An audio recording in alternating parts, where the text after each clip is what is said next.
우리가 지난번 마지막 우리 성탄절에 있기 전에 마지막 나눴던 그 13장의 내용에서는 우리가 기다리기라는 그 제목으로 우리가 함께 말씀을 나누었습니다. 그런데 우리가 지난번서부터 오늘 나눌 이 13장과 14장에는 이 이스라엘과 블레셋의 그 전쟁 이야기입니다. 그래서 사무엘상의 얘기를 보면 사무엘상 4장에 나온 것이 이스라엘과 블레셋의 1차 전쟁 이야기였다면 바로 오늘 지난번부터 오늘까지 다룰 13장과 14장에는 블레셋과 전쟁의 이야기를 2차 전쟁 이야기를 다루고 있습니다. 그런데 저자는 이 전쟁의 이야기를 통해서 인간의 그 왕, 인간이 원하는 왕이 얼마나 무력하고 무의미한지에 대해서 우리에게 적나라하게 보여주고 있습니다. 13장을 보면 13장이 시작되면서 진행했던 이야기가 바로 요나단이 자신이 거느린 1000명의 그 군사들을 데리고 블레셋의 수비대를 초토화시킴으로 인해서 블레셋과의 전쟁이 발생되었다라는 그 이야기가 담겨져 있습니다. 이스라엘의 공격을 계기로 이 대대적인 군대를 이끌고 이스라엘에 온 이 블레셋을 대적하기 위해서 사울은 그동안 그들과 함께 하셨던 하나님보다는 자신이 경험했고 자신이 이루었던 그 경험을 의지하면서 모든 이스라엘 그 지파에게 전령을 보내어서 길갈이라는 곳으로 모이게 하였습니다.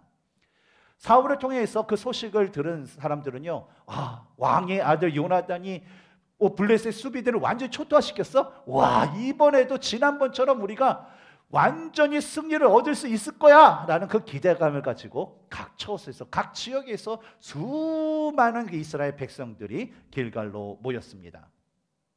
그러나 막상 그 전쟁터에서 이 블레셋 사람들을 딱 보니까 병거가 3만이요 마병이 6천이요 그리고 함께 모인 블레셋 백성이 뭐와 같다고 해요?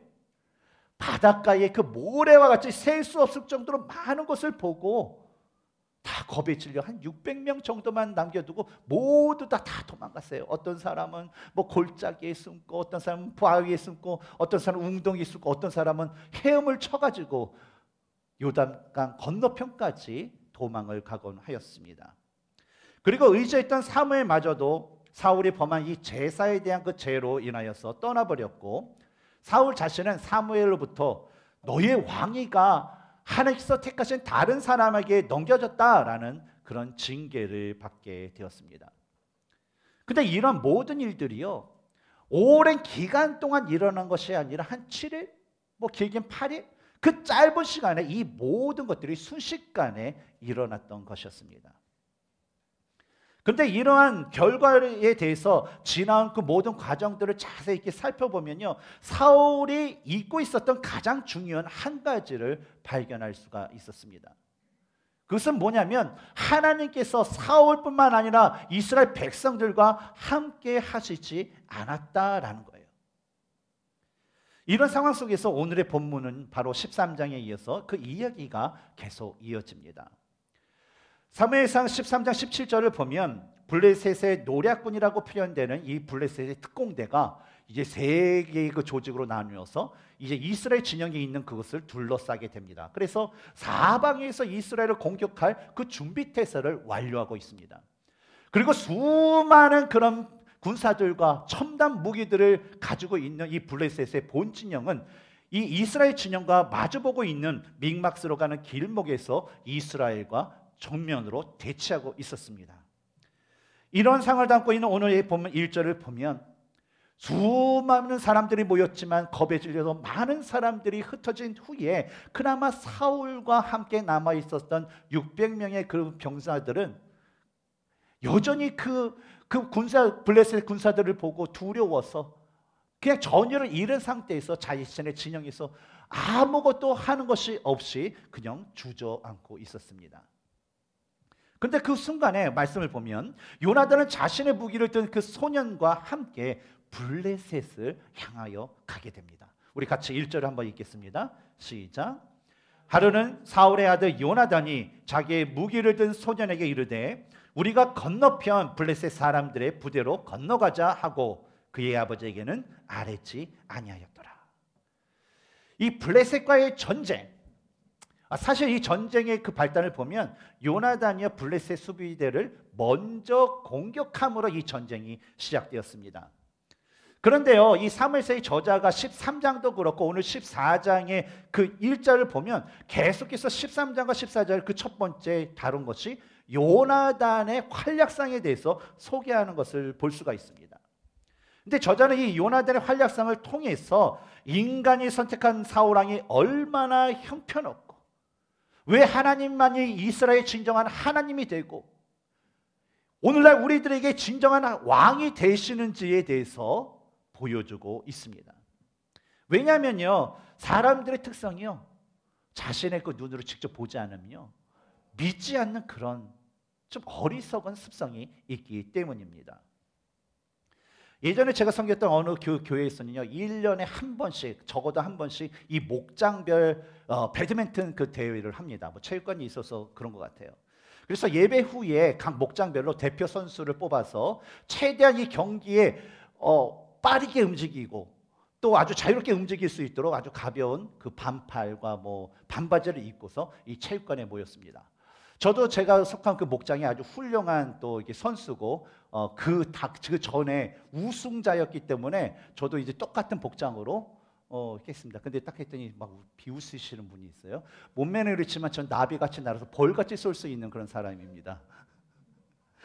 네, 그런데 이 성도들이 이제 시합을 앞둬서 이제 전체적으로 한 자리에 모였는데 갑자기 제 옆에 있었던 그 어느 여자 성도님이 자신의 남편과 옆에 계신 분의 그 다리를 비교하면서 갑자기 이런 말을 하셨어요.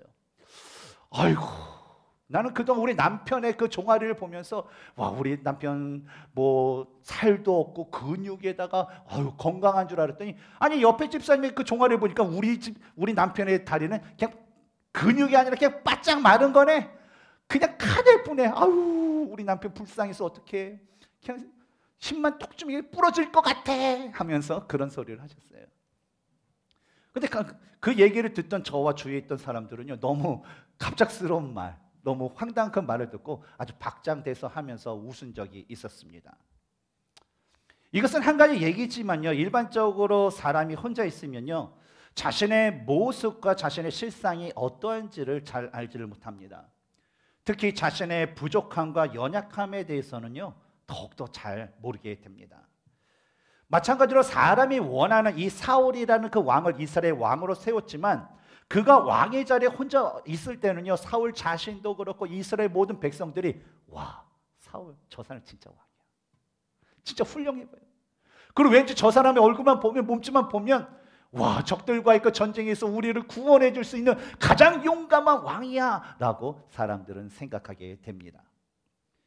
하지만 실제적으로 적들과 대치한 상태에서 싸우게 되면 어떤 상황이 벌어질까요? 우리가 평상시에는 신앙생활이 좋다라고 얘기해요.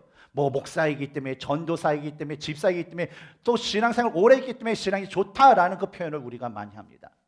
하지만 위기의 순간이 다오게 되면 그 목사나 그 전도사나 그 집사나 과연 진정한 신앙을 갖고 있는지, 믿음을 갖고 있는지, 아니면 거짓된 신앙의 모습을 갖고 있었는지 알 수 있는 것처럼 막상 전쟁이 터져보면 그 왕이 진정한 자신들의 왕인지 아닌지를 알 수 있고 그 왕이 진짜 원수들로부터 자신들을 구원해 줄 수 있는 능력이 있는지 아니면 없는지를 우리는 알 수 있게 됩니다. 사무엘상의 저자는요 13장의 오늘 그 말씀에서 바로 하나님을 찾는 요나단과 하나님을 잃어버린 그 사울의 모습을 비교해가면서 우리가 하나님의 자녀로서 어떠한 모습을 가져야 할 때에서 오늘 본문을 통해서 우리에게 말씀해 줍니다. 그에 대한 첫 번째는 우리가 하나님의 백성임을 확신하며 살아야 한다라고 말씀합니다. 요나단은요 모든 사기를 입고 주저앉아 있는 그 사울과 사울의 곁에서 있는 그 600명의 그 군사와는 다르게요 스스로 무엇인가를 할 줄 알았어요. 스스로 자기의 무기를 든 소년과 함께 빅막스에 있는 블레셋의 본진을 공격하기 위해서 몰래 이스라엘 진영을 떠나게 됩니다. 그리고 6절 전반부에서 자신이 왜 블레셋을 치기 위해 그곳으로 가는지에 대해서 오늘 보면 6절을 통해서 말씀하고 있어요. 우리 같이 한번 읽어볼까요? 시작. 요나단이 자기의 무기를 든 소년에게 이르되 우리가 이 할례 받지 않은 자들에게로 건너가자. 구약 성경을 보면 이 6절에서 표현된 할례 받지 않은 자들은요, 대부분 누굴 얘기하죠? 이방인들을 가리킵니다. 그리고 할례 받은 자들은 누구를 가리켜요? 이스라엘 백성들을 가리킵니다. 성경에 나오는 이 할례에 대한 이야기는요, 제일 먼저 창세기 17장 10절에 나옵니다. 하나님께서 아브라함에게 너희 중 남자는 다 할례를 받으라. 이것이 나와 너희와 너희 후손 사이에 지킬 내 언약이라 라고 말씀하시면서 바로 하나님께서는요, 아브라함에게 할례라는 그 표징을 통하여서 그가 자신이 선택한 자임을 나타내셨습니다. 근데 이 할례는요, 할례라는 것이 단순히 어떤 남자의 어떤 피부의 일부분을 잘랐다는 것에 의미가 있는 것이 아니라 바로 하나님께서 모든 사람들 가운데서 그를, 아브라함을, 이스라엘 백성들을 구별하셨다라는 그 상징성에 더 의미를 갖고 있습니다.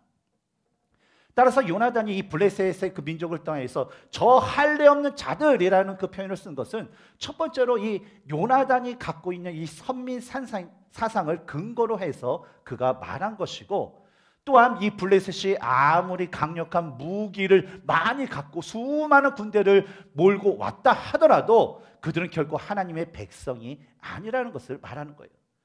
또한 오직 할례 받은 자는 자신과 이스라엘 백성만이 하나님의 백성이며 하나님께서는 자신의 백성이 자신과 수아를 반드시 지켜줄 분이시라는 것을 그는 확신하면서 고백을 하고 있는 것이었습니다. 오늘날 동일한 하나님을 믿는 우리에게도요, 하나님에 대한 그 믿음과 우리가 하나님의 백성이라는 그 확신을 가지며 사는 모습이 필요합니다. 예수님께서 이 땅에 오심으로 더 이상 육체의 할례를 받은 자들이 아브라함의 자손이 되는 것은 아니라라고 성경은 말하고 있습니다. 이에 대해서 사도 바울은 갈라디아서 3장 29절에 너희가 그리스도의 것이면 곧 아브라함의 자손이요 약속대로 유업을 이을 자니라 라고 말씀하셨습니다. 무슨 뜻입니까? 예수님을 믿고 예수님에게 속한 그리스도인들만이 바로 아브라함의 자손이며 하나님께서 약속한 그 유업을 받게 되는 자라라는 것입니다. 왜냐하면 로마서 4장 9절에 사도 바울이 그런즉 그것이 어떻게 여겨졌느냐, 할례시냐 무할례시냐, 할례시가 아니요 무할례시니라 라고 말씀하신 것처럼 이 아브라함이 하나님께 의롭다 하심을 칭함을 받은 것은 언제였어요? 아브라함이 할례를 받기 전인가요? 아니면 후인가요? 1번 전이다, 2번 후다. 답은 1번. 할례 받기 전에 이미 아브라함이 하나님으로부터 의롭다함을 칭함을 받았어요. 그런데 그 의롭다함을 칭한 것은 아브라함이 할례를 받았기 때문일까요? 아니면 믿음 때문일까요? 1번 할례 때문이다, 2번 믿음 때문이다. 2번 믿음 때문에 그가 의롭다함을 받았기 때문이죠. 그래서 우리가 중요하게 생각해야 될 것은요, 에베소서 1장 13절에 그 안에서 너희도 진리의 말씀 곧 너희 구원의 복음을 듣고 그 안에서 또한 믿어 약속의 성령으로 인치심을 받았느니라 라는 그 말씀처럼 하나님의 은혜로 예수 그리스도로 말미암아 성령 하나님께서 친히 우리를 누구라 부르신다고요? 자신의 백성, 나의 것이라고 증명하신다는 것을 우리는 확신하며 살아야 할 것입니다. 왜냐하면 요한일서 5장 13절에 내가 하나님의 아들의 이름을 믿는 너희에게 이것을 쓰는 것은 너희로 하여금 너희에게 영생이 있음을 알게 하려 함이라. 그를 향하여 우리가 가진 바 담대함이 이것이니 라는 그 말씀처럼 우리가 예수님에 대한 확신, 예수님을 믿는다는 확신, 성령 하나님께서 스스로 우리에게 도장을 딱 찍어서 얘는 내 거라는 것을 확신은 왜요? 그것을 가져야만 우리 마음 가운데 어때요? 담대함이 생기기 때문이에요. 예수 그리스도에 대한 그 믿음의 확신은요, 바로 우리에게 담대함을 주기 때문입니다. 또한 그렇기 때문에 우리는 어때요? 어느 상황 가운데서도 나는 그리스도인입니다, 나는 예수님을 믿습니다 라고 우리는 담대히 설 수 있는 것입니다. 그렇다면 사울의 경우는 어떨까요? 사울은요, 자신뿐만 아니라 이스라엘 백성이 하나님의 백성이란 그 사실을 잊고 있었습니다. 하나님을 잊고 살다 보니까 자신의 현실에, 자신의 눈앞에 거대하게 그 퍼져 있는, 보이는 그 블레셋의 그 군대를 보고서요, 그는 두려워할 수밖에 없었고, 그는 주저앉을 수밖에 없어요. 그리고는 아무것도 하지 못하는 채 어쩌면 좋아, 어쩌면 좋아, 어쩌면 좋아 하면서 무기력한 상태에 빠지게 되었습니다. 사울과 반대로 자신이 하나님의 백성임을 확실했던 이 요나단은요, 자신의 무기를 들고 있는 그 부하와 함께 단 둘이서 블레셋의 진영으로 담대히 나갑니다. 하지만 그는 두려워하지 않아요. 그리고 하나님께서는 그 담대하게 나가는 그 두 사람과 함께 하시고 바로 요나단을 통해서 그에게 최종적인 승리를 주십니다. 우리 역시요, 우리가 하나님의 백성이며 자녀라는 것을 우리는 확신해야 합니다. 그래야였어요, 하나님의 그 말씀을 통해서 우리는 이 세상을 바라보고 하나님을 의지하면서 이 세상 속에서 하나님의 영광을 나타내는 그런 주님의 자녀, 주님의 백성이 될 줄 믿습니다. 저는 여러분의 모습들이 이런 모습이 되기를 주님의 이름으로 축원합니다. 두 번째로 우리는요, 하나님께 우리의 삶을 맞춰가는 삶을 살아야 합니다. 다시 우리 6절 전반부와 중반부까지 함께 읽겠습니다. 시작. 요나단이 자기의 무기를 든 소년에게 이르되 우리가 이 할례 받지 않은 자들에게로 건너가자. 여호와께서 우리를 위하여 일하실까 하노라. 이 구절에서 요나단이 고백하는 여호와께서 우리를 위하여 일하실까 하노라 라는 그 표현을 볼 때 어떻게 보면 이 요나단이 하나님께서 함께 하신다라는 것을 잘 믿지 못하는 거 아니야? 그동안 요나단이 좀 하나님 의지하면서 대범한 것 같은데 좀 믿음이 연약한 것 같네? 라고 우리는 생각을 할 수 있습니다. 그런데 이런 고백은요, 그가 가진 연약함 때문이 아니라 바로 하나님의 주권과 자유를 인정하는 요나단의 겸손한 신앙의 고백이 담겨져 있는 말입니다.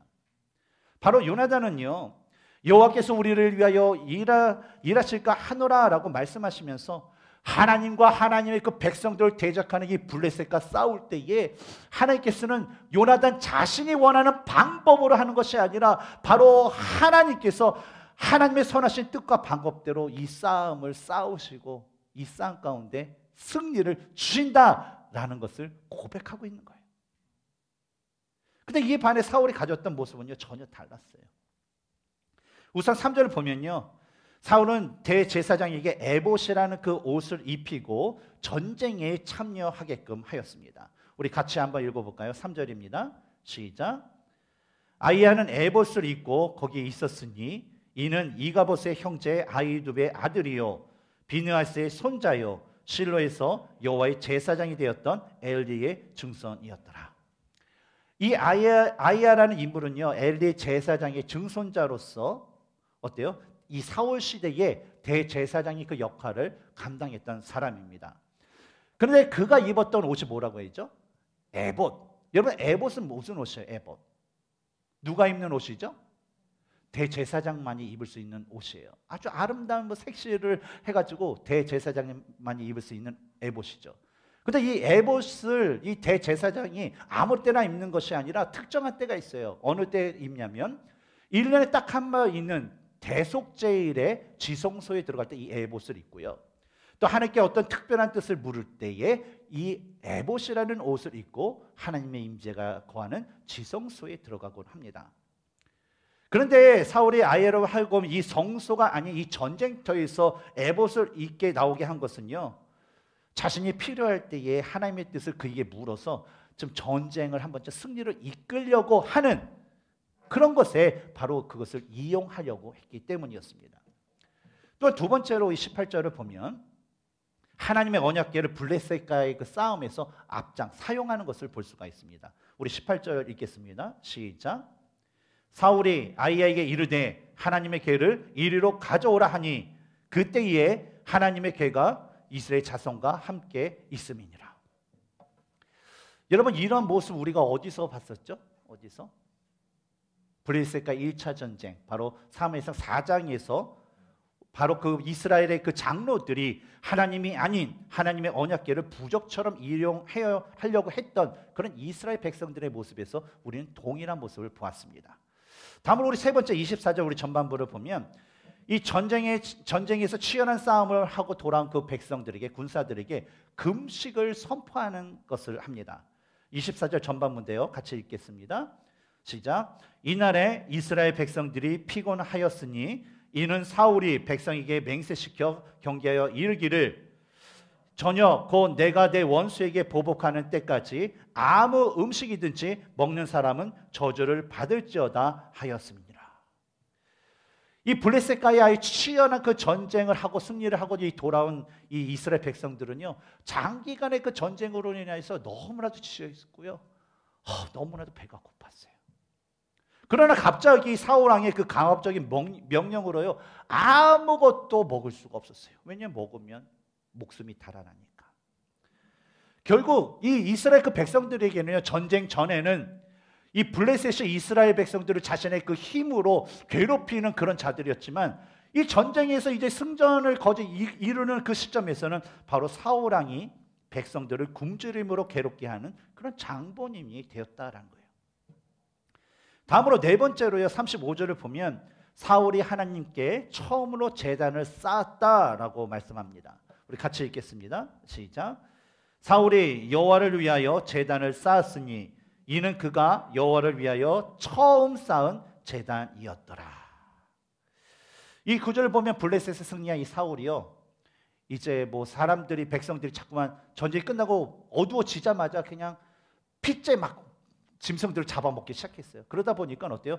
그 제단을 쌓아서 거기서 이제 핏째 먹지 말고 야, 제대로 해서 제사를 드린 다음에 고기를 먹어 하면서 이 제단을 쌓게 됐다라는 이야기가 나옵니다. 그런데 이 말은요, 이전에 뭐 사울이 뭐 제단을 한 번도 쌓지 않았다라는 그 말이 아니라 지금까지, 지금 이 구절이 나오기 전까지는 제단을 쌓긴 쌓았는데 그것은 대충 자기 마음대로 쌓았다는 거예요. 근데 오늘 이 구절에서는 어때요? 모세 율법의 규례에 맞도록 제대로 쌓았다라는 거예요. 그러니까 이전에는 어때요? 대충 쌓고 처음으로 율법에 맞게 하나님이 말씀하신 대로 제단을 쌓았다라는 말씀입니다. 근데 우리가 이렇게 네 가지를 살펴보았잖아요. 근데 이 사울이 행한 이 네 가지의 일들을 보면 우리 겉보기에는 어때요? 아, 사울이 진짜 그래도 하나님께서 뭐 세우신 이스라엘 왕이니까 참 그 신앙심에서 이것을 행했다라고 우리는 볼 수가 있을 것입니다. 하지만 그 내면의 모습을 보면 이것은 사울이 그 신앙이라는 그 거룩한 옷을 입으면서 그것을 신앙을 가장하여서 자신의 생각과 욕심을 채우기 위한 행위였음을 우리는 알 수가 있어요. 먼저 살펴보면 첫 번째와 두 번째, 제사장으로 하여금 에봇을 입고 전쟁터에 나오게 한 것과 하나님의 언약궤를 전쟁터에 가져와서 그 싸움에 앞장 세운 것, 이것은요 마치 어떻게 그가 이용했냐면 대제사장을 주술사처럼 저들에게 뭐 저주를 내려주세요 하면서 하는 신의 뜻이 무엇입니까? 하는 그 주술사 같은 역할로 그는 이 대제사장을 여겼고, 바로 하나님의 언약궤를 어때요? 부적처럼, 뭐 도깨비 방망이처럼, 뭐 알라딘의 마술 램프처럼 그냥 그것처럼 여기는 모습과 똑같다라는 거예요. 다음으로 백성들에게 선포한 금식은요 어떠냐면, 여러분 성경에서 금식을 하세요, 금식하였더라라는 그런 내용을 보면 어떨 때 주로 이스라엘 백성들이 금식을 하죠? 하나님 앞에 회개할 때, 그렇죠? 그리고 하나님 앞에 더욱더 겸손하게 나아갈 때에 그 금식을 그들은 실행하게 됩니다. 그런데 사울이 백성들에게 선포한 이 금식은요 어떤 하나님 앞에 더욱더 거룩하게 또 하나님 앞에 겸비한 모습으로 나가기 위해 금식을 지킨 것이 아니라 그저 자기 중심적인 그런 생각, 자기 만족을 위한 일종의 강요였다라는 거예요. 그리고 다음으로 사울이 하나님의 제단을 쌓으면서 마치 하나님의 뜻을 구하고 하나님께 드린 예배를 참으로 우선시하는 그런 모습을 백성들에게 보여줍니다. 그래서 제단을 쌓은 거 보면 와, 우리 사울왕은 진짜 하나님의 종인가 봐, 이번에 이것도 이 사울왕의 신실함 때문에 그런가 봐 라고 사람들에게 보여지게끔 그는 보였어요. 하지만 그는요, 그 내면에는요, 그 하나님보다 자신의 업적과 능력을 보기 위해서 이 제단이라는 것을 그냥 수단으로 삼았을 뿐이에요. 오늘의 많은 교회의 많은 성도들, 목사도 뭐 예외는 없습니다. 내면적으로는 하나님을 찾지 않고 하나님 중심적으로 살지 않는데 겉으로는 어때요? 성경책 거룩해 보이나요? 그런 거. 차에 또 우리 물고기 마크 탁 하고 집에 가보면 어때요? 하나님이 지금 기도하는 곳이라 그러면서 뭐 여러 성경 구절에 그런 거 하고, 하지만 실상은 그렇지 않은 사람의 모습과 마찬가지였다라는 것입니다. 그러니 어때요? 사울의 삶을 딱 보면, 그 내면의 모습을 보면 겉은 하나님의 사람 같은데 삶은, 내면은, 진실은 하나님과 전혀 상관없는 삶을 사는 것입니다. 그렇다면 여러분, 하나님께 우리의 삶을 맡기는 삶이란 무엇일까요? 하나님께 우리의 삶을 맡기는 삶. 요한일서 5장 14절에 그를 향하여 우리가 가진 바 담대함이 이것이니 그의 뜻대로 무엇을 구하면 들으심이라 라는 그런 말씀이 있습니다. 이것은 기도에 대한 말씀이에요. 그래서 우리가 해야 할 기도가 마가복음 14장 36절에 나오는 예수님께서 겟세마네 동산에서 마지막으로 하나님께 기도할 때, 하나님 이 잔을 치워주세요. 꼭 이걸 때가 들어야 됩니까? 그리고 마지막에 뭐라고 말씀하셨어요? 나의 원대로 마옵시고 아버지의 원대로 하옵소서라고 기도한 것처럼, 우리가 해야 할 기도는요, 바로 하나님께서 원하시는 기대와 그 뜻과 같이 되기를 구하는 거예요. 내 기도가 하나님의 기대와 하나님의 뜻에 맞춰질 수 있도록 하는 것이 우리가 해야 될 기도라는 거예요. 마찬가지로 하나님께 우리의 삶을 맡긴다라는 것은 뭐냐면, 우리의 삶이 뭐에 맞춰져야 돼요? 하나님의 기대와 뜻에 맞춰져 가는 삶, 하나님의 기대와 뜻에 맞게 살아가는 것이 바로 하나님께 자기의 삶을 맡기는 삶이라는 것입니다. 그러나 반대로요, 하나님께 자신의 삶을 맡기지 않는 사람들의 그 기도의 모습은 어떨까요? 하나님께 자신의 삶을 맡기지 않는 사람의 기도는요, 항상 자신의 기준이 있습니다. 그 자신의 방향이 있어요. 그리고 자기가 추구하는 목적이 있습니다. 그래서 하나님께 기도할 때 그래요. 하나님, 내가 원하는 기준은 이거예요. 그리고 내가 원하는 방향은 이쪽 방향이에요. 이쪽은 안 돼. 절대 안 돼. 이쪽.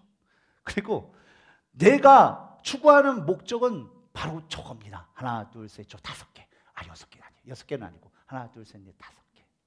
그러니까 하나님, 딴 거 주실 거 필요 없고 할 일 필요 없고 요것만, 내가 원하는 것, 내가 정한 기준, 내가 가려고 하는 방향, 내가 설정한 목적대로만 주시기면 돼요. 알았죠? 하고 기도를 한다는 거예요. 근데 이런 기도가 들어져요, 안 들어져요? 응답되지 않아요. 그러면 어때요? 참, 하나님 실망했어요. 하나님 참 실망이에요. 하나님 진짜 하나님이 아닌 것 같아. 거짓인 것 같아. 하고 감히 그런 말을 한다라는 거예요. 근데 이런 모습은 어떤 모습과 비슷해요? 어디가 아파요? 환자가 딱 병원에 가서 의사한테, 의사 선생님, 제가 이렇게 만져보고 열도 있고 좀 증세를 보니까 아마 저에게 아스피린 좀 몇 개가 필요한 것 같아요. 2개만 주세요. 3개 아니에요. 2개. 그리고 나 주사 딱 싫으니까 주사를 주지 마시고 그냥 병원에서 한 3일만 있을 테니까 병실 한번 예배해 주시고요. 그 다음에 나에게 필요한 게 이거 있으니까 그런 치료를 나에게 주세요 라고 이야기하는 모습 같다는 거예요. 여러분, 이런 모습이 얼마나 황당해요. 얼마나 어이없어요. 우리는요, 항상 하나님께 우리의 삶을 맡기는 삶을 살아야 됩니다. 우리가 이런 삶을 살아야 될 이유는요, 첫 번째는 하나님께서는요, 우리보다 우리 자신에 대해서 너무나도 잘 알고 계시기 때문이고요. 두 번째는요, 우리 하나님은 우리를 더 좋은 곳으로 인도하기를 원하시는 분이고요. 세 번째는요, 하나님은 우리의 삶을 하나님이 원하시는 대로 만들어 주시길 원하시는 분이라는 거예요. 그러나 그렇다고요, 우리가 아무것도 하지 말아야 된다라는 것은 아니에요. 뭐 하나님께서 알아서 인도해 주시니까 그래, 가만히 있으면 알아서 끌려가게끔 해주시겠지, 알아서 먹게끔 해주시겠지 하면서 그렇게 있으라는 것은 아닙니다. 우리는요, 하나님의 뜻을요, 말씀과 기도를 통해서 계속적으로 알고 깨닫기 위해서 우리는 힘써야 되고, 하나님께서 우리에게 주어진 삶을 살아갈 때에 하나님의 그 사랑으로 형제와 자매를 사랑하며 하나님께 영광을 돌릴 수 있는, 하나님께서 영광 받으실 일이 무엇인지를 우리는 항상 구하며 살아가야 한다라는 거예요. 그리고 더욱 중요한 것은 우리가 지금까지 그 뜻대로 살아간다 하더라도 만약 그것이 하나님의 뜻이 아니라면, 또한 하나님의 뜻이 내가 이곳으로 가는 것을 원치 않으신다면 자신의 현재의 것을 내려놓고 하나님의 말씀대로 따라갈 수 있는 그런 성도들이 되어야 될 줄 믿습니다. 세 번째로요, 우리는요, 하나님의 주권을 인정하는 삶을 살아야 합니다. 우리 다시 6절을 한번 읽겠습니다. 시작. 요나단이 자기의 무기를 든 소년에게 이르되 우리가 이 할례 받지 않은 자들에게로 건너가자. 여호와께서 우리를 위하여 일하실까 하노라. 여호와의 구원은 사람이 많고 적음에 달리지 아니하였느니라. 이 구절은 뭡니까? 바로 요나단이 여호와의 전쟁을 선포한 것입니다. 여호와의 전쟁이라는 것은 이스라엘이 그의 대적과 싸울 때에 여호와께서 자신들의 그 백성을 위해 싸우신다라는 그런 말입니다. 근데 이런 말이 좀 많이 우리 익숙하죠? 전쟁은 사람의 많고 적음에 달려있지 않고 하나님의 손에 달려있다. 누가 이런 고백을 했었죠? 나중에 우리가 나오겠지만 다윗이 골리앗과의 그런 싸움에서 고백을 했죠. 지난 주중에 제가 뭐 성도님한테 알려드리진 않았지만 목요일날 이제 세미한교회 그 일주일 그 일일 집회 때 말씀을 전할 기회가 있어서 집회를 했습니다. 그래서 이은상 목사님하고 교제하면서 이은상 목사님 어떻게 소개하면 좋을까요? 그러더라고요. 그래서 제가 저요 작지만 강한 교회라고 거기서 사역하는 목사라고 소개시켜주세요. 그랬더니 난처해하더라고요. 목사님, 제가 남의 교회를 작다라고 표현하면 라이프교회 성도님들이 도대체 무슨 소리를 들으려고 그럽니까? 못해요, 목사님. 목사님 알아서 하세요. 그렇게 하더라고요. 그래서 제가 이제 제 타임에 대해서 딱 갔는데 저는 이렇게 소개를 했습니다. 우리 다윗과 같은 그런 교회를 꿈꾸고 있습니다. 비록 다윗이 어리지만 그를 통해서 하나님의 능력이 나타나고 하나님의 역사가 일어나고 하나님의 그런 사역을 감당할 수 있는 그 교회를 꿈꿉니다. 그 교회에서 섬기고 있는 신영호 목사입니다 라고 제가 이렇게 소개를 한 적이 있었습니다. 이럴 때 하나님은 어떻습니까? 하나님 자기의 백성들을 위해서 싸우시는 분이에요. 우리가 작든 연약하든 상관없어요. 하나님께서 싸워주세요. 이스라엘이 출애굽하여 가나안 땅을 정복하며 또 이 가나안 땅에서 살아가는 동안요, 하나님께서는 어때요? 세상의 가장 강대국이었던 당시의 애굽 바로왕의 군대들과 싸워주셨어요. 가나안 민족들과도 싸우셨고 헤스본 왕 아모리 사람들과도 싸우셨고 수많은 민족들과의 그 전쟁에서 하나님께서는 백성들을 대신하여서 싸워주셨어요. 그리고 최종적인 승리를 주셨어요. 요나단은 이 사실을 알았기 때문에요, 자신의 부하와 단 둘이서 블레셋의 그 본진이 있는 믹마스로 가였지만 그들은 결코 두려워하지 않았어요. 왜냐하면 비록 자신들은 2명이고 블레셋의 그 본진에는 그냥 눈으로 셀 수 없는 수많은 사람이 있었지만 요나단은 자신 믿는 하나님은 자신의 백성을 지키시고 자신 믿는 하나님은 자신의 백성을 위해 싸우시고 자신 믿는 하나님은 자신의 백성들에게 승리를 주실 것임을 그는 확실히 믿었기 때문입니다. 이러한 확신 때문에 요나단은요 8절에서 다음과 같이 고백을 해요. 요나단 이르되 보라 우리가 그 사람들에게로 건너가서 그들에게 보이리니. 무슨 뜻인가요? 처음에 둘이서 이제 뭐 지형들 살펴보면서 기둥이 있네, 저쪽 한쪽 다 기둥이 있네 하면서 어떻게 침입을 할까라는 게릴라 작전을 그들은 구상을 했어요. 그래서 처음에 게릴라 작전을 해서 또 침투하여서 적들을 이렇게 격파하고 하다가 최종적으로는 어때요? 그 블레셋 그 본진과 정면으로 내가 마주쳐서 싸우겠다라는 거예요. 2대 몇? 안 보이는 숫자. 근데 아무리 요나단이 용사라고 하더라고요. 이 뭐 사람이 싸울 수 있는 한계가 있잖아요. 제가 딱 보기에 보니까 어떤 분이 목사님 등치도 좀 싸움깨나 하셨어요. 제가 아무리 싸워도 제가 10명하고 어떻게 이기겠어요? 제가 아무리 예전에 그 김두한 씨라고 해도 제가 어떻게 100명하고 싸워서 이길 수 있겠어요? 근데 지금 요나단은 뭐예요? 싸우겠다는 거예요. 근데 이런 계획은요, 솔직히 너무 무모한 계획 아니에요? 진짜 내 자식이 그렇게 한다. 야, 바보 같은 짓 좀 하지 마. 그만둬. 그렇게 얘기할 정도 너무 바보 같은 계획이에요. 그런데 중요한 것은요, 요나단이 하나님을 믿는 믿음 안에서 그 세운 그 계획을 실천함에 있어서 아주 중요한 것을 그는 하게 돼요. 그것은 뭐냐면 바로 자신의 계획 가운데 하나님의 뜻을 구한 거예요. 우리 9절과 10절을 함께 읽겠습니다. 시작. 그들이 만일 우리에게 이르기를 우리가 너에게로 가기를 기다리라 하면 우리는 우리가 있는 곳에 가만히 서서 그들에게로 올라가지 말 것이요. 그들이 만일 말하기를 우리에게로 올라오라 하면 우리가 올라갈 것은 여호와께서 그들을 우리 손에 넘기셨으니 이것이 우리에게 표징이 되리라 하고. 여러분, 이 구절을 읽으면서 생각나는 한 사람 혹시 있으십니까? 예?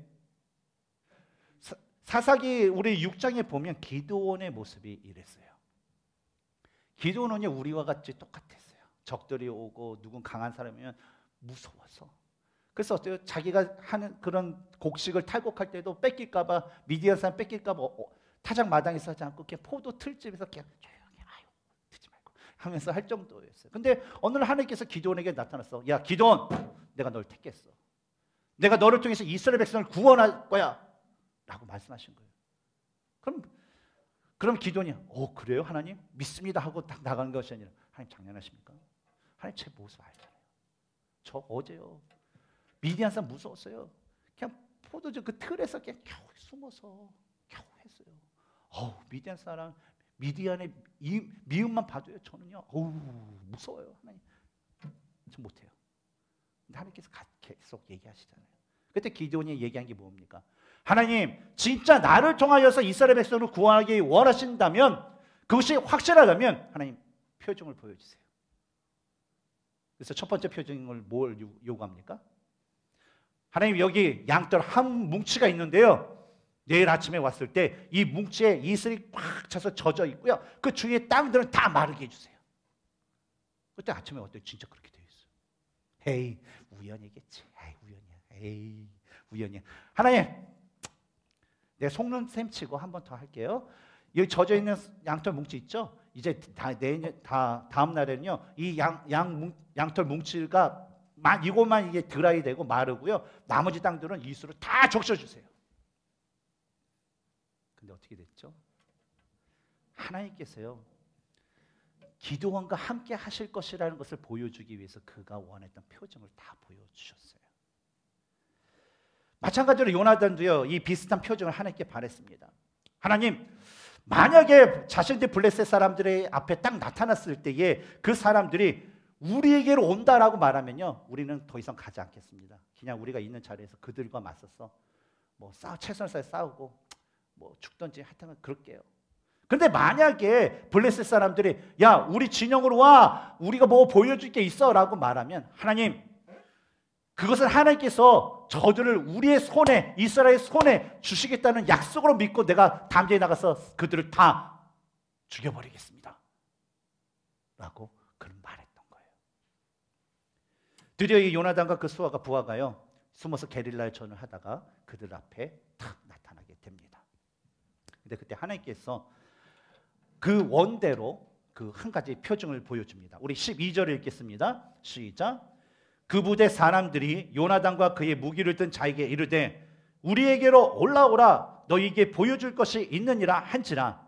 요나단이 자기의 무기를 든 자에게 이르되 나를 따라 올라오라, 여호와께서 그들을 이스라엘 손에 넘기셨느니라. 이 표정을 통해서 요나단과 그의 부하는요 그냥 블레셋 사람들이 있는 곳으로 달려갔습니다. 그리고 그들을 막아서는 그 모든 블레셋 사람들을 죽이기 시작했어요. 바다에 깔린 그 해변에 깔린 그 모래처럼 많은 블레셋 사람들이 있지만 그 어느 누구도 그 둘을 막지 못했습니다.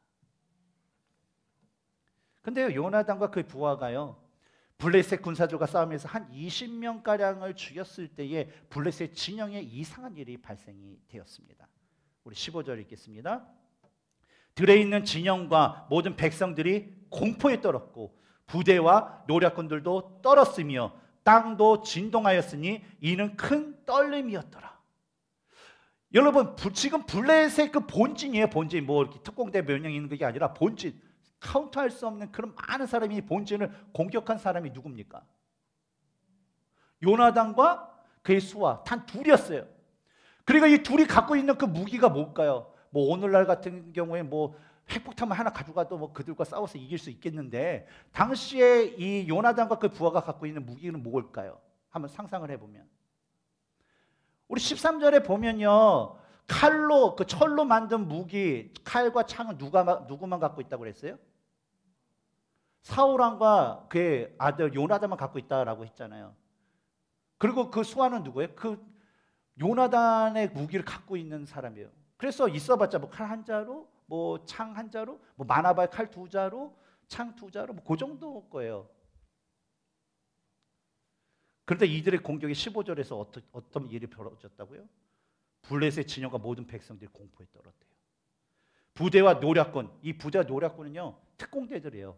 다 기해서 침범. 그런 사람들이 뭐라고 해요? 떨었대요. 그리고 또 뭐예요? 땅도 떨렸다라고 말을 하고 있어요.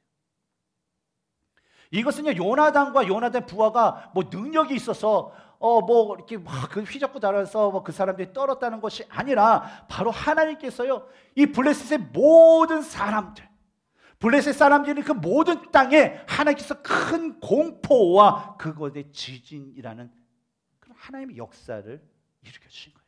그러면서 요나단과 함께 하셨다라는 것입니다. 이런 현상을 통해서 요나단과 그 부하가 막 싸우는 것을 볼 때에 사울과 또 600명의 그 군사들이요, 그것을 보고 블레셋 진영으로 오게 됩니다.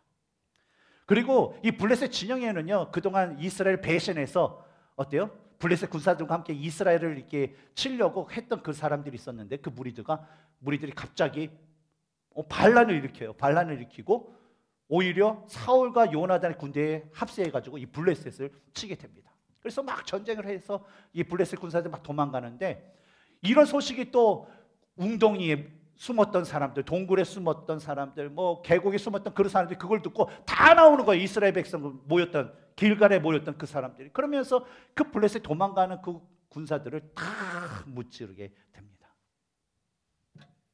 근데 이런 일처럼은요, 하나님의 주권을 인정하는 그 사람들의 그 삶은요, 바로 하나님께서 그들에게 최종적인 승리를 주신다는 거예요.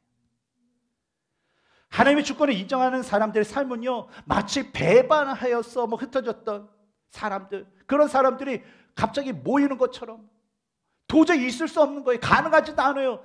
하지만 어때요? 그런 가운데서도 하나님께서 놀라운 역사를 하나님의 사람들에게 경험케 하신다는 거예요. 그리고 그 경험을, 그 은혜를 경험한 사람은 어떨까요? 아마 평생을 통해서요, 하나님과 함께하는 그 삶을 사모할 수밖에 없고요, 평생을 그 하나님과 함께하는 그 삶을 살아갈 줄 믿습니다. 저는 여러분의 삶이 그렇으면 좋겠습니다. 하지만 하나님의 주권을 인정하지 않은 사람들의 모습은 어떨까요? 사울은요, 뭐 요나단을 통한 하나님의 역사로 어쨌든 간에 이 블레셋과의 전쟁에서 승리를 하고 나서요, 마치 이제 자신이 한 것처럼 이제 마지막 이 도망가는 그 무리들까지 추격해서 한 사람도 남기지 않고 다 죽이려고 계획을 했습니다. 그리고 하려고 했어요. 근데 옆에 있던 아이의 대제사장이 그에게 이런 말을 합니다. 왕이시여, 하나님 앞에 그것도 한번 물어보시죠. 사울 왕은 그 얘기를 좋게 듣고 하나님께 묻습니다. 37절입니다. 사울이 하나님께 묻자오되 내가 블레셋 사람들을 추격하리이까? 주께서 그들을 이스라엘 손에 넘기시겠나이까? 하되 그날에 대답하지 아니하시는지라. 사울이 어떤 결과를 얻었다고 합니까? 하나님께 물었는데 하나님께서 아무런 응답도 하시지 않았어요. 하나님께 물었는데 하나님께서 아무것도 보여주지 않으셨어요. 그때 사울의 반응은 어떻습니까? 그렇다면 자신을 되돌아봐야 되는데 먼저 자신의 잘못을 하나님께 회개하지 않고요. 누군가가 나 외에 누군가가 죄가 있어서 아마 이런 응답을 안 해줄 거야. 그러면서 이 제비 뽑기로 해서 한 사람을 해서 그 사람을 죽이려고 합니다. 하나님 앞에 죄를 지은 사람이라 생각하고. 그리고 사울은요 자신의 아들을 이렇게 옆에 세우고 나머지 백성들을 반대편에 세웁니다. 그래서 제비 뽑기를 해요. 근데 이 과정 가운데 누가 걸려요? 사울과 요나단이 있는 쪽을 뽑히게 됩니다. 요나단을 앞에 세우고 자기 쓰고 이렇게 했는데 제비 뽑았어요. 근데 누가 걸렸어요? 요나단이 뽑히게 돼요. 요나단이 뽑힌 이유, 그래서 네 죄가 뭐냐 그랬더니 왕이 금식령을 내렸는데 요나단이 듣지 못하고 들에 있는 꿀을 먹었거든요. 그럼 꿀을 먹었어요. 그랬더니 뭐래요? 아 그래? 그럼 너 죽어야 되겠네 하고 나서 아들임에도 불구하고 이 사울은 요나단을 죽이려 했어요. 요나단도 참 착하죠. 예, 아버지 제가 잘못했으면 죽여주세요 라고 했죠. 그런데 이 사울이 요나단의 목을 치려는 그 순간에 그동안 잠잠했던 그 백성들이요, 왕이시여 안 됩니다. 이 요나단 왕자가요 하나님과 함께하면서 이 블레셋 군대들을 다 물리친 건데 절대 그럴 수 없습니다. 내 눈에 흙이 들어오면 들어왔지 도저히 이 요나단을 죽일 수 없습니다 라고 백성들이 난리친 거예요. 그래서 사울 왕은 어때요? 그래도 아버지인데 그냥 지는 셈 치고 그냥 요나단을 사면하게 됐죠. 이처럼요 하나님을 의지하지 않는 자들은요 하나님의 관점에서 어떤 나라를 통치하거나 삶을 살아가지 않습니다. 누군가의 마음에 상처를 받던 어려움을 겪든 상관하지 않아요. 오직 내 원칙만 지키면 돼요. 그런 삶을 살아가요. 물론 교회든 어느 단체든 간에 원칙이라는 것은 중요합니다. 왜냐하면 그 원칙이 바로 교회와 어떤 단체 그 조직을 튼튼하게 세워주기 때문이죠. 그러나 하나님의 백성과 교회는요 인간이 세운 이 원칙보다 더 중요한 것이 있습니다. 그것은 뭐냐면 하나님의 뜻이고 바로 하나님의 말씀이라는 거예요. 우리는 성경에 기록된 이단들에 대한 것 뭐라고 합니까? 오늘의 우리 큐티 말씀에도 있지만 이단은요 우리 믿음의 공동체에서 쫓아내라는 거예요. 그들을 말도 하지 말고 그들을 집에도 접대하지도 말라고 그래요. 만약에 접대하면 어때요? 그들은 이단에 속한 사람이다 그렇게 사도 요한 얘기할 정도로 이 믿음의 공동체에서 이단을 완전히 분리시키라고 해요. 또한 믿음의 공동체를 파괴하게 하는 어떤 죄를 지은 사람, 뭐 동성애자든지 형제와 자매를 아주 실족하게 하는 것, 또 어떤 문제가 있는 것, 뭐 그리스도인들이 하지 말아야 할 그런 일을 하는 자들에 대해서는 아주 철저하게 징계를 해야 된다라고 말씀해요. 그런데 징계를 할 때 어떻게 해요? 담임 목사의 의향대로 하면 좋을까요? 아니면 우리 임모 형제님의 마음대로? 아니면 키가 큰 우리 조은호 전사님의 마음대로? 아니죠. 어떻게 해요? 하나님의 말씀대로. 마태복음 18장을 보면 예수님께서 말씀하시기를 한 사람이 죄를 짓게 되면 먼저 한 사람이 그 사람이 가서 권고하여서 회개를 하도록 해요. 근데 그가 듣고 회개하지 않을 경우에는 이제 다시 교회에 두 사람이 가서 그에게 권고를 하게 됩니다. 회개하십시오. 뉘우치십시오. 근데 그것을 듣지 않으면 그 사람이 교회 공동체에게 얘기하게 합니다. 그래서 교회 공동체가 한 목소리로 그에게 회개하십시오 라고 해요. 근데 그럼에도 불구하고 듣지 않을 경우에는 바로 예수님께서는 그들을 바로 이방인과 세리처럼 대하라고 말씀하세요. 이방인과 세리라는 것은 뭐냐면 바로 교회 공동체 한 가족이 될 수 없다라는 거예요. 어떻게 보면 우리가 권징을 해야 된다라는 것입니다. 그러나 주님께서 말씀하신 것 외에 우리 공동체가 나름대로의 그 교회를 온전히 세우기 위해서 이렇게 만든 그런 법이 있잖아요.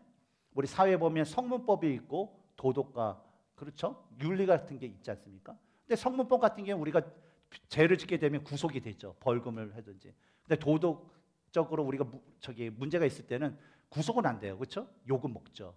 어째 인간이 저럴 수 있어. 그런 소리는 듣겠죠. 그런데 교회 안에도요. 성경에 기록된 것은 우린 반드시 지켜야 됩니다. 근데 성경 외에 다른 것, 우리의 공동체 믿음의 성장을 성숙을 위해서 우리가 정해놓은 것들 중에서 이거 외에도 또 하나님의 그 교회를 건강하게 세우거나 성도의 신앙에 이롭게 만드는 데 더 필요한 것이 있다거나 또 그것을 좀 변경할 것이면 우리는 그것을 사랑하는 마음으로 용납하는 그런 모습도 우리는 필요할 것입니다. 왜냐하면 우리가 하나님의 그 교회와 성도를 온전히 세우기 위한 것, 즉 하나님의 그 주권을 인정하는 삶을 사람들을 세우기 위한 것에서는, 그것을 세우는 이유는 그 사람들은 계속적으로 삶 가운데 하나님의 영광을 위해서 살아갔지만, 하나님의 주권을 인정하지 않는 사람들의 경우에는 어때요? 계속적으로 자신의 영광만을 위해 살아가기 때문입니다. 그 대표적인 모습이 바로 사울이죠. 우리 47절을 보면 사울은요, 계속되는 모든 대적들과의 그 싸움에서 아주 승리를 얻게 됩니다. 그래서 와, 그래도 하나님께서 용서하셨나? 사울이 괜찮게 싸우네, 승자네, 그렇게 생각할 수 있죠. 그러나 52절을 보면 그의 인생이 어떻게 변하는지를 볼 수가 있어요. 같이 읽겠습니다. 시작. 사울이 사는 날 동안에 블레셋 사람과 큰 싸움이 있었으므로 사울이 힘센 사람이나 용감한 사람을 보면 그들을 불러 모았더라. 하나님, 자신의 삶에 하나님의 주권을 인정하지 않는 사람은요, 계속적으로 삶 가운데 하나님 앞에 예배하는 그 모습이 없어요. 하나님 앞에 기도하는 모습이 없어요. 사울의 모습도 어떻습니까? 그동안 자신이 어떻게 살았든지 이제는 좀 하나님 앞에 온전한 예배를 드리고 하나님 앞에 간구하는 모습이 있어야 되는데, 그가 한 것은 그런 모습이 아니라 그저 다 자신을 지키기 위해, 자신의 힘을 강화하기 위해서, 좀 힘 좀 있는 사람들 오세요. 싸움 좀 잘하네, 일로 와. 그러면서 자신의 그 수화로 만드는 일에만 몰두했다라는 거예요. 더 이상 사울의 삶에는요, 하나님이 없었어요. 하나님에 대한 부르짐도 없었고, 또 하나님의 아무런 응답도 없었습니다. 2021년 새해 두 번째 주일을 맞이하는 우리는요, 올해 한 해 동안 아마도 계속적인 그런 영적인 전쟁을 우리는 치르며 나갈 것입니다. 그것이 코로나 바이러스로 인한 것인지, 또 건강의 문제든지, 뭐 경제적이든지, 어떤 사람들의 관계적인 건지, 여러 가지 그 문제로 인하여서 우리는 하나님 그리고 세상, 이 사이에서 우리는 영적 싸움을 해 나갈 것입니다. 그러나 하나님께서는요, 자신의 백성이 우리들에게 원하시는 모습이 있어요. 세상이 어떻든 간에, 세상 사람들이 뭐라고 하든 간에 우리가 가져야 할 그 모습이 있다라는 것입니다.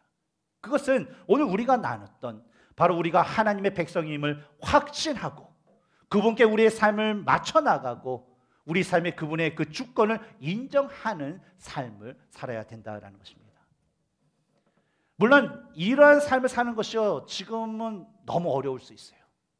그리고 이런 삶을 살아간 것이, 목사님, 제가 베드로도 아니고 바울도 아니고 저는 그냥 평범한 사람이에요, 그러면서 이해할 수 없을 수도 있을 것입니다. 하지만 우리는 오늘 본문을 통해서 사울과 요나단의 인생을 통해서 하나님을 찾는 자의 삶과 하나님을 잊고 사는 자의 그 삶에 나중에는 어떠한 큰 결과, 그 차이의 결과를 내는지를 우리는 보았습니다. 사랑하는 성도 여러분, 이 세상 사람들이 기뻐하는 삶이요, 우리가 살아갈 그 삶은 아니에요. 우리는요, 하나님을 찾으며 하나님께서 기뻐하시는 그 삶을 우리는 계속적으로 살아가야 됩니다. 하나님이 기뻐하시는 삶은요, 바로 하나님의 성품, 바로 하나님의 그 사랑을 우리의 삶 가운데 실천하면서 살아가는 것이고, 바로 그것을 우리의 주위에 있는 형제들과 자매들에게 나눠주는 그런 삶을 살아가야 되는 것입니다. 올 한 해 동안요, 이러한 삶들이 여러분의 삶이 되었으면 좋겠습니다. 그리고 이를 위해서 우리가 제일 먼저 시작해야 될 것은, 현재 우리 주위에, 우리 성도들 가운데 혹시 코로나로 인해서 아픔과 어려움을 겪고 있는 사람이 있다면요, 좀 그들에게 우리가 줄 수 있는 사랑을 나눠줬으면 좋겠어요. 전화 한 통화, 문자 하나, 아니면 음식, 아니면 뭔가를 도와줄 수 있는 그 모습으로 우리가 하나님의 성품, 사랑하신 그 하나님의 성품을 우리가 실천하며 나누며 올해 2021년을 주님 앞에 온전히 드리는 우리 성도님들이 되시기를 주님의 이름으로 축복합니다. 함께 기도하겠습니다.